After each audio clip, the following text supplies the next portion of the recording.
It's a great day. My name is Shay Brown, the Happy Entrepreneur, and welcome to the Happy Entrepreneur Show, the #1 business development and revenue focused late night show in the country where we're on a mission.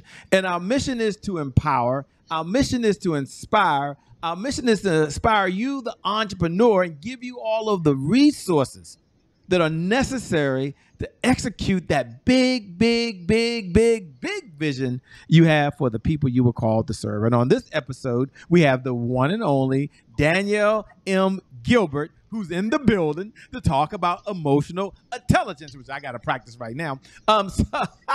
What's going on, Danielle? How are you? What's going on? What's going on? It's a pleasure to be here. And like I said, you are always the happiest person that I've encountered, whether that is in person and virtually. So it's a pleasure to be in your presence.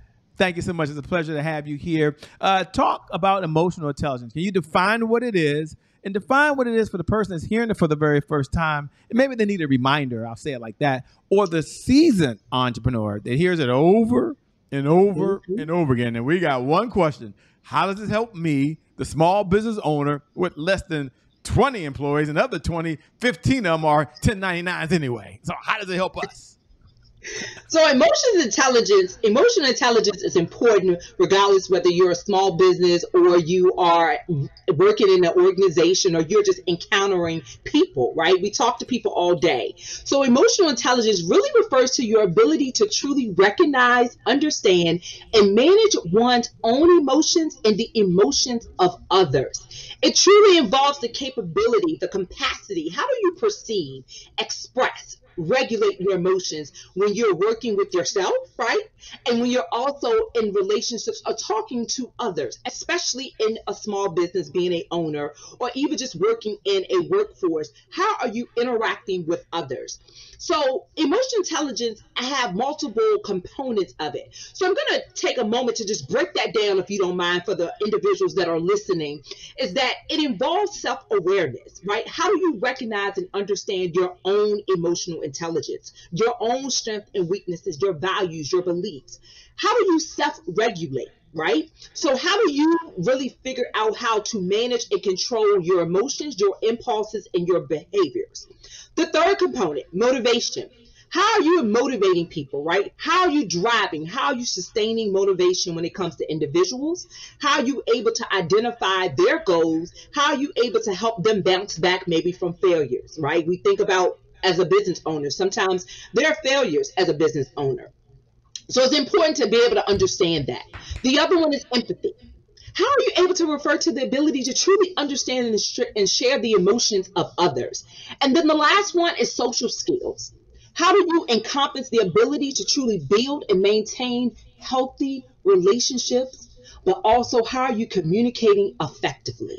That is how you define emotional intelligence.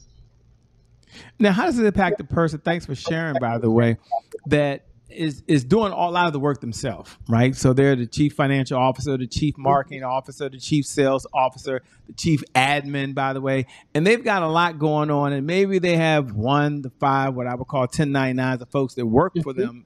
And they're like, look, I got a lot of balls in the air. So I don't have time to worry about someone that I'm paying money to. I need to make sure I pay it and they do a job. So here's my question. Talk about emotional intelligence as it relates to team building, because, you know, I'm taking care of myself. Do I have to worry about where they are in their life? Absolutely. That's the only way that you're going to be able to maintain your, what we call in HR, your human assets, right? So whether you're a person of 1 or you're a person of 10, or even 100. At the end of the day, you have to be able to even self-regulate your own emotions. As business owners, we get so frustrated, we get so wrapped up in the fact that we are trying to balance all of those multiple hats, right? So if something doesn't go well and you may not make your goal for the month, are you going to then get upset and go out and say that I don't want to do this anymore? You have to be able to have emotional intelligence. You have to be able to recognize that. So when we think about the team building aspect of it, right, it's really setting clear, established goals and expectations. People want to know what's expected of them. The other thing is, how do you foster open communication? So you have to be able to communicate. right? So if you're the chief financial officer, you're the CEO, and you're wearing all these hats, you still got to be able to communicate. You got to communicate maybe to your accountant or maybe to your bank if something happened. So you still have to have an open level of communication, but also being able to promote collaboration and teamwork. And that's really having a sense of understanding who's on your team. If you don't know who's on your team, how can you be successful, whether you are a one person business owner or you are managing other folks? The other thing is understanding how do you support growth and development as well when you're dealing with other people within your organization. So emotional intelligence really applies to you, whether you're individual or you are managing other people or you are just starting up your business. You have to be able to self-regulate your own emotions. Now, you brought up teamwork, so I think it's fair to ask the question, why do folks struggle with building successful teams? So it's a two-part question. One, what are one, two, or three of the challenges that entrepreneurs have? And I know you work with corporate America as well, and you work with nonprofits, and I know you work with large organizations. So if you can frame it and say, hey, Shay, for large organizations, this is one of the challenges they have building a team. And this is some of the unique challenges of a small business owner. And you listening out there, if you're an executive or a senior manager or vice president or director level, you tune in and listen, because, might be some things that you can walk away with. And you're the entrepreneur like me, you're like, Shay, I need a team. Why? Because success is a team sport. You can only get so far by yourself. But over to you, by the way. Talk to us. Absolutely. So I have worked in corporate America as the director of HR, and then I also currently run my own human resources consulting firm. So when I think about corporate America and the things that I saw that were challenges, and I still see now as I'm working with corporate clients, is that they have issues with dealing with conflict. They have issues with the inability to have open dialogue, active listening, finding a common ground. The other thing is being able to effectively communicate. They do not know how to clearly identify what is it that they need and want. So that comes with the ability to truly have active listening skills, but to understand that there are different perspectives. So everyone is not going to think, look, or even perceive things the way that you see it. So allowing your team to have open expressing thoughts and feelings. And the other thing is probably building relationships with your team. So in corporate America, if you're managing, even if it's 1 or 10 individuals, you have to build a rapport. You have to be able to truly identify individuals on a personal level. People want to feel valued. They want to feel respected. People are going to work for you if they like you, they trust you, and they respect you. That is something that we have to remember when you're in corporate. But even looking at a small business, the reason that you may struggle with finding a team is probably similar to the corporate aspect of it, but I would also like to add the ability to truly have empathy and understanding. Small business owners, as you say, Shay, they are so busy trying to wear all of these hats. They're not thinking about the fact that when someone is experiencing something and they're not taking time to listen and just have a conversation with their employees, they are missing that ability to have empathy and understanding. But guess what? If they had emotional intelligence and truly understand how to pause, take a moment, who's not at the table, asking people for their thoughts and opinions, they could prevent all of that and build a successful team. They want to know. I know it's on their mind. They're reading your bio. But they're like, Shay, who is this lady? Who is Danielle M. Gilbert? What's her backstory? So can you give them your backstory so they understand who you are and the experience you're bringing to the table and why it's so relatable? Absolutely. So as Shay has said, I am Danielle M. Gilbert. I am the owner of Manifesting You Consulting, where we simply help small and medium-sized companies elevate, evaluate, and equip them with HR tools to simply avoid lawsuits, minimize risk, and save them thousands of dollars. I have over 25 years of human resources experience. I've worked in corporate for over 15 years as the director of HR in different capacities, different companies. And then what I decided to do in 2018 is fire my boss and become my own boss, where I simply go out and I help small and medium-sized companies. I do that from a nonprofit standpoint. I do that for profit, but I bring a lot of years and expertise to the table, where I truly have seen a wide variety of how companies have failed, in whether that's a small business or corporate, because they don't do the things when it comes to emotional intelligence and being able to relate to the people that's working for them. People want to feel like you care about them, right? Like we've seen each other, we've been in each other's presence, right? But you're the happy entrepreneur, and I can relate to you. I trust you, right? So we can build a rapport. And so that doesn't happen easily. That's because people don't take the time to get to know who they have in their business, and they're not taking the time to get to know what that person brings to the table. I love it, by the way. I love it. So, when you first started your journey, you weren't an HR director, obviously. What was your first opportunity like when you were first in business, like getting started?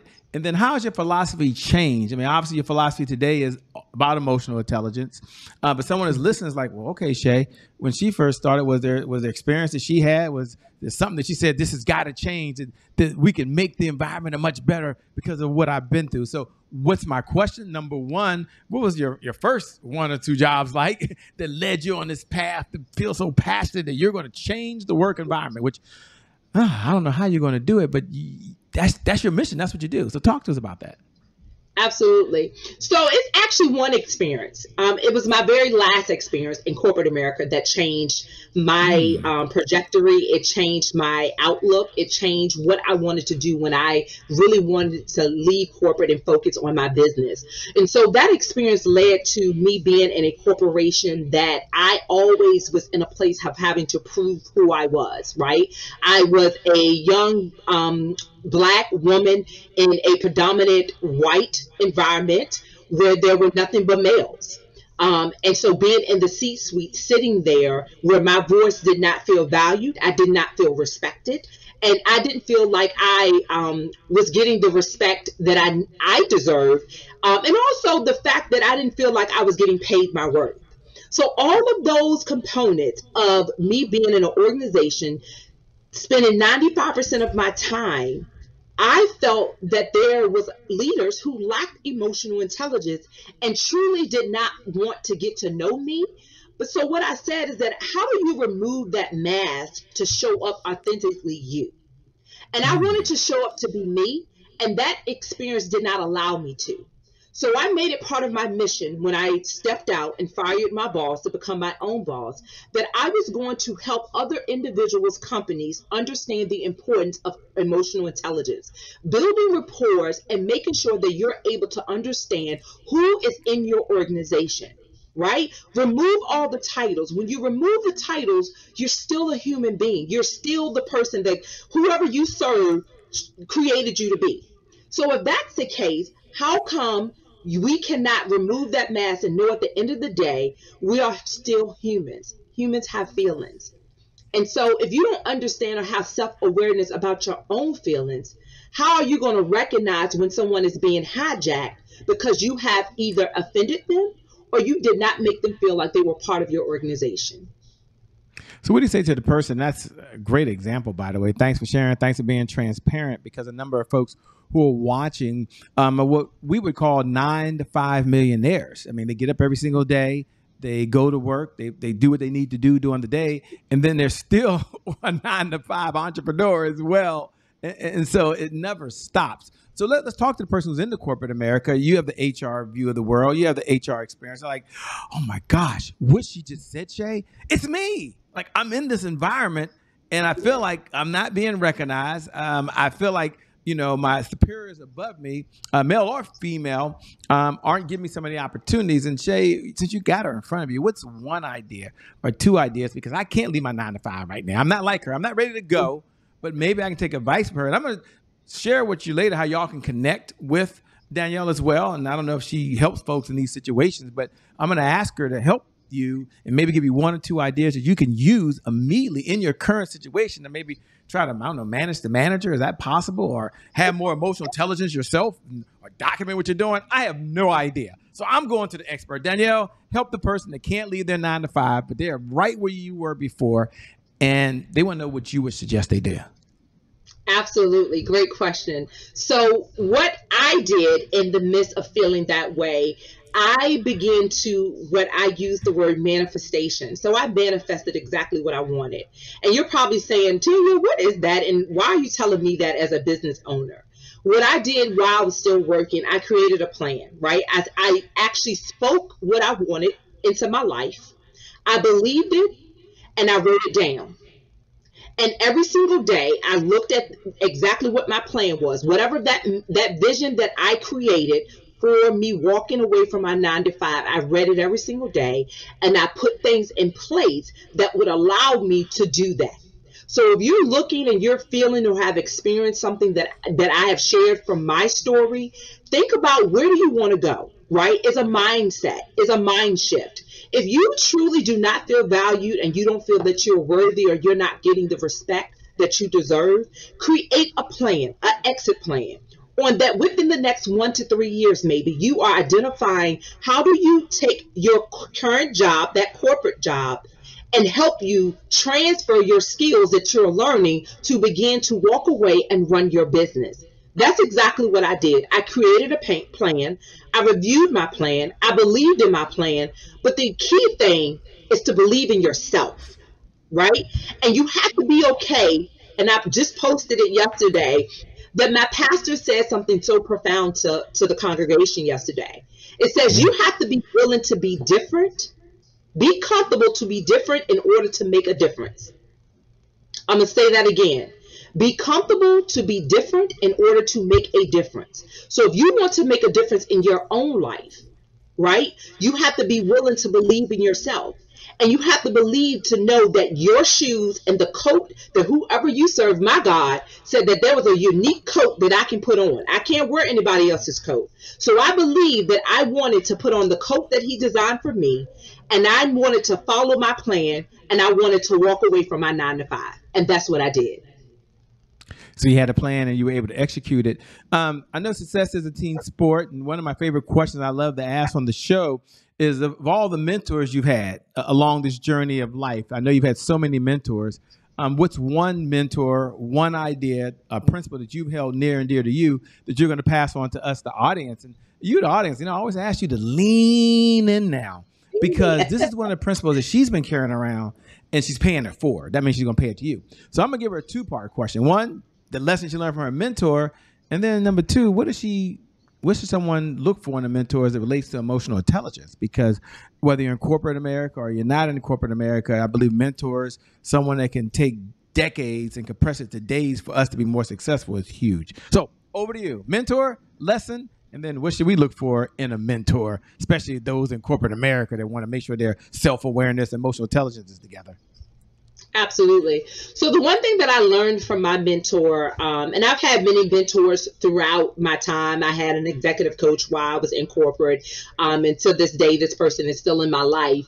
But one thing that they've always told me is to Danielle, believe in yourself. Right?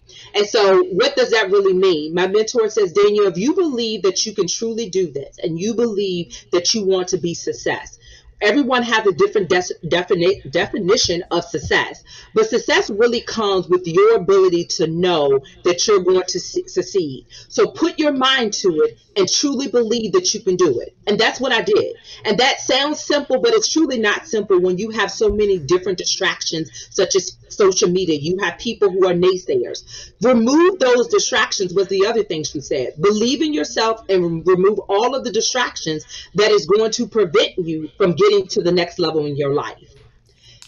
And then the second part of that, right? So that's important, right? You got to remove those distractions. And then your second, what was the second part? Look, I got wrapped up in that. The second part was what type of characteristics do you look for in a mentor? Because, one of the things you mentioned about emotional intelligence is about yourself, but it's also about those you have to work with as well. So I guess the question is, what's one or two characteristics someone should look for in a mentor, someone that can help them on the journey? The two things that I would say is the ability to see if that person can lead by example, right? You want a mentor that is going to exemplify behaviors and qualities that you would expect from yourself, right? So demonstrating the emotional intelligence, integrity. Do they have strong communication skills? Are they approachable? Are they supportive? Are they responsible? Right? Are they responding to you? So making sure that you are able to know that you feel valued, respected, and appreciated. And that can really just come by having an initial conversation, truly getting to know that person, because that person is going to be able to demonstrate who they truly are. So I would look for the qualities of just, do they have integrity? Are they able to communicate? Are they supportive? Right? What is their journey?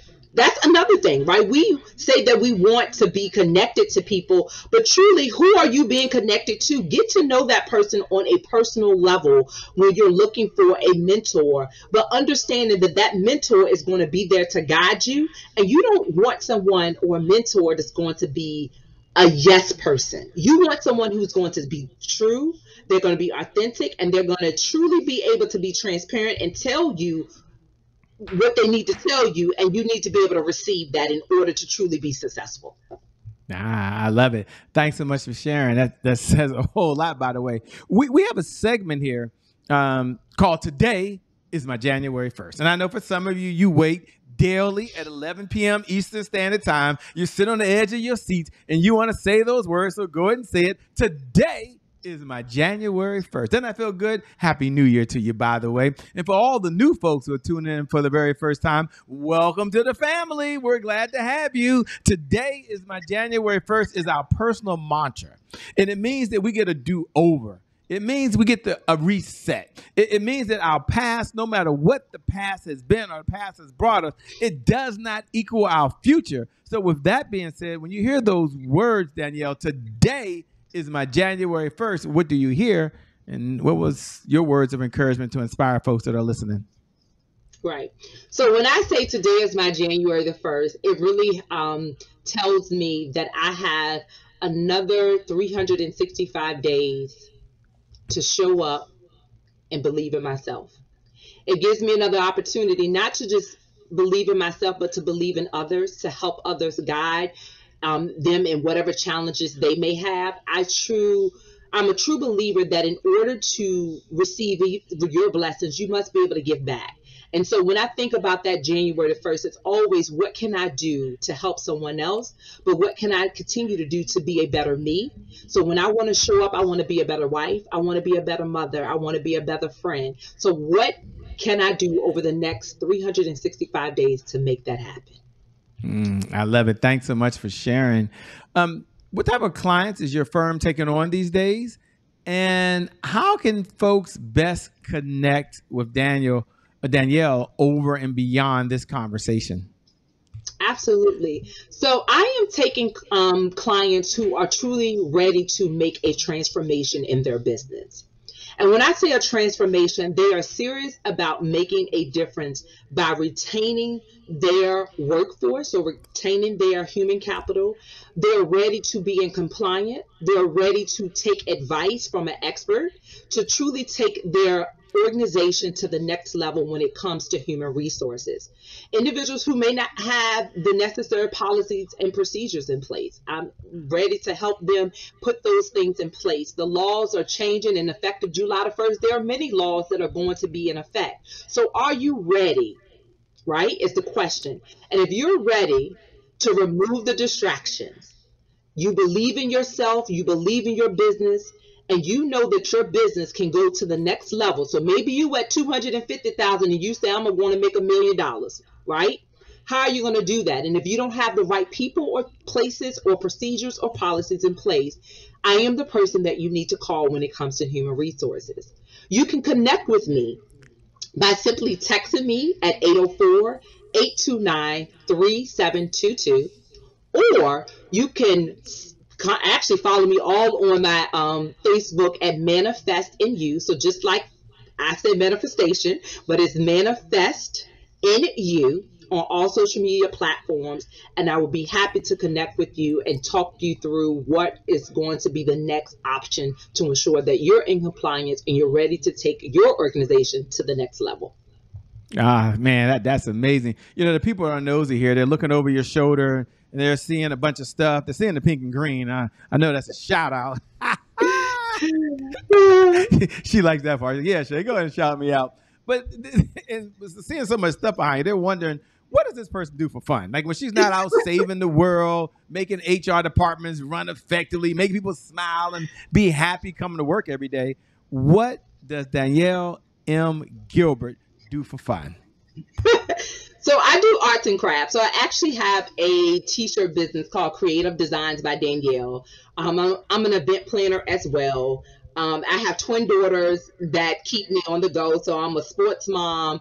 I do a lot of things for them. They have their own business as well. So a lot of the stuff that you see in the background is motivational, but it is things that I do to help them with their business. So they, Mariah McKenzie, it's called M&M Creative Art. So they have customized t-shirts, mouse pads, cups, lip gloss. They make their own lip gloss. So a lot of times, this office that I'm in, I'm always cooking up something. It's something happening in the office that I sit in where you see my lovely pink and green and you see all of my boxes and doll babies. I'm always doing something to keep me busy, but it's really because I got an amazing twin daughters that have their own business as well. Ah, that's kind of cool. Thanks for sharing. Thanks so much for being on the Happy Entrepreneur Show. I know you can do a lot of things, but you're here, so thank you so much. Thank you for having me. And thank you for tuning in. Thank you, the viewer, because without you, there is no show. We appreciate you. So make sure you follow us on YouTube at I am Che Brown. Or you can type in the Happy Entrepreneur Show, or you can download us on any of the podcasts, or find the Happy Entrepreneur Show on all the on-demand streaming platforms. I did want to share with you, which I love to share every single night. If you haven't heard it today, that you're awesome. Isn't that cool? That you're amazing, that you're incredible, and that, in fact, today is your January 1st. And because of just that one reason, your best is still yet to come. Your best is yet to come. Your best is yet to come. With that being said, my name, by the way, is Che Brown, the Happy Entrepreneur. Make it a great day, everyone, and we'll make some good things happen. We connect again next time. Remember, time is long. Life, on the other hand, is very, very short. So you got to live in the moment. You got to make it count. God bless. We wish you success. Peace. Thanks a lot. See you later, Danielle. We're out of here. Emotional intelligence in the building. Peace. I love you. Bye.